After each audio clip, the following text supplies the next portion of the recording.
For those of you who know what these are, I guess it needs no explanation, but for those of you who have never seen a clock like this before, I'll explain it to you.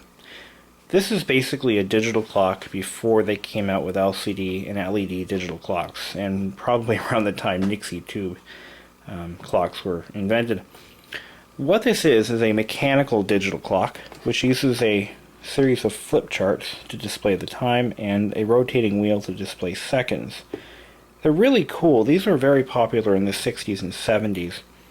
And in fact, if you've ever seen Back to the Future, Part 1, Marty McFly has a clock like this, an alarm clock version, next to his bed. Essentially, the mechanics of this is just mind-bogglingly simple. You just have two rotating wheels that are, they rotate at different speeds. And as the motor rotates, the drum, a different number flips down to reveal, the numbers in sequential order. And once the hour rotates, it actually works like an odometer in a car a little bit, sort of. Once this minute wheel rotates all the way around, it hits the hour drum. It looks like it actually rotates. I just noticed something. The hour changes every, half an hour or so? But it reveals another version of the number 10. So if you notice, there are like 6 number 10s. Just because of the, I don't know if I could come up with a better way of explaining that, but you get the idea. There are actually like 5 or 6 of each hour, and because it continuously rotates, it has to display the number longer than it can, so it displays a second hour of the same value. There's a separate wheel here for seconds, and so you adjust the seconds. But anyway, this appears to be from probably the mid-1970s. It's probably one of the ugliest flip chart clocks I've ever seen. It's just very 70s looking. But ultimately I'm going to clean it up and try to get it going. I don't know if the motor runs or if I think it has a light built in. I don't know if that works either because the cord is chopped. So I'm going to replace the power cord and we'll see if it runs. But let's take it apart first and see, what kind of a situation we're dealing with. Okay, so here's the basic mechanism as it's removed from the case, and these little tongs here are what keep the numbers in place before they're ready to be flipped down. It does have General Electric stamped into the steel frame, but the motor was made by Telecron in Japan. It doesn't appear to have any lighting built in, which is unfortunate. I wish it had that. But that's not to say I couldn't add something to give it lighting. But here's the gear drive. Now I'm going to go ahead and try to fit another cord to it. I don't have an extra replacement plug, so I'm going to have to replace the whole cord. I don't know how old this is, but what could be potentially a date code is written into the motor winding, S568, so it's possible that could have been made in 68. I mean, I'm not saying that's absolutely true or not, but it would be kind of cool if it was that old. Here's the shell. Now back in those days they didn't really stamp date codes into the plastic molds, and I found one crack here which isn't too bad. I can reinforce that. What I may do is wash this in the dishwasher to clean it up a little bit. I think I'm going to do that anyway. And maybe put a coat of paint on it. Paint it the color of my choice. I think I might go with like a red, or I think a red would be kind of cool. But anyway, pull this apart and I can get a better look inside. Amazingly enough, this clock has a real glass front panel. That's quality. You don't see that anymore. Before applying voltage to to any appliance that has a chopped off cord, you must check the resistance between the two connectors, because you don't know why that cord was chopped off.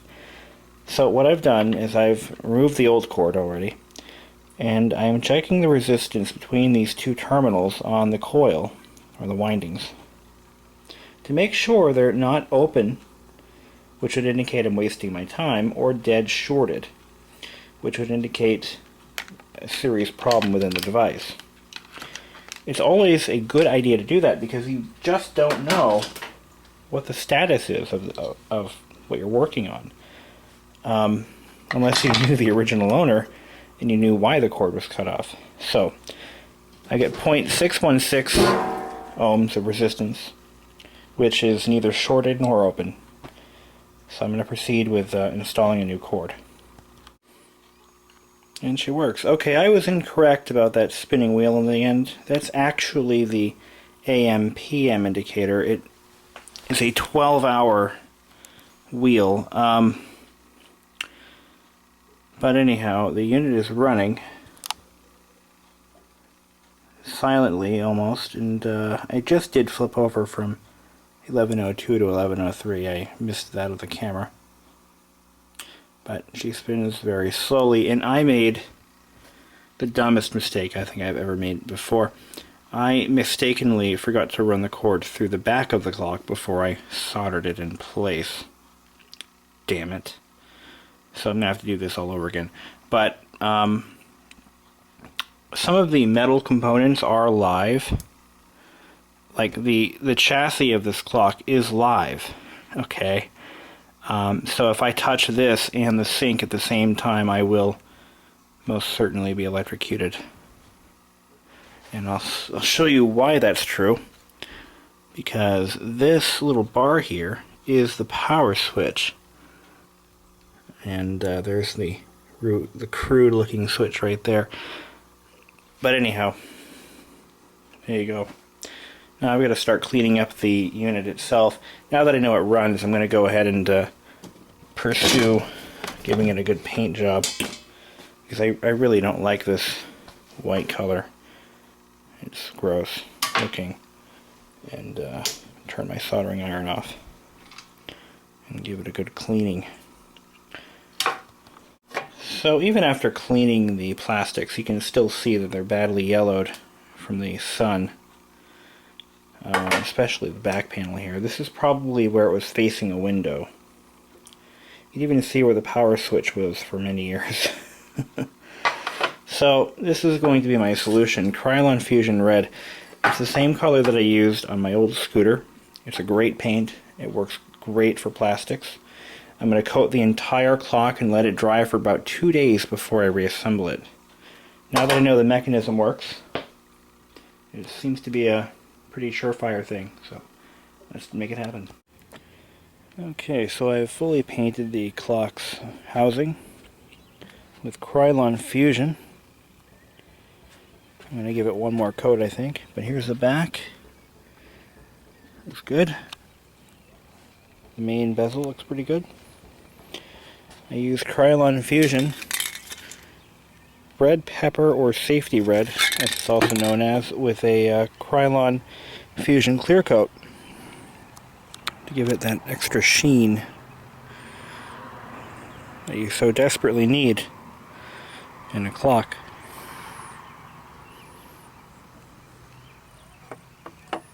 So that'll take about 2 hours, maybe 3 hours before I can assemble it. Drying time. And that is how you restore a flip clock. I haven't done any mechanical work to it. It seems to be perfectly functional without my having to do anything. So let's see if she flips over to 422.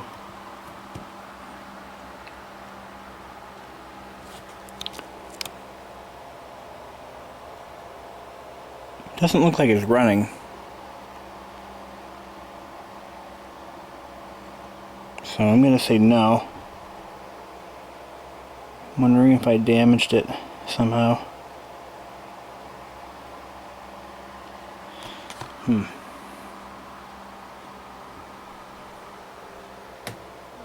Can't really hear the motor running, it's so quiet.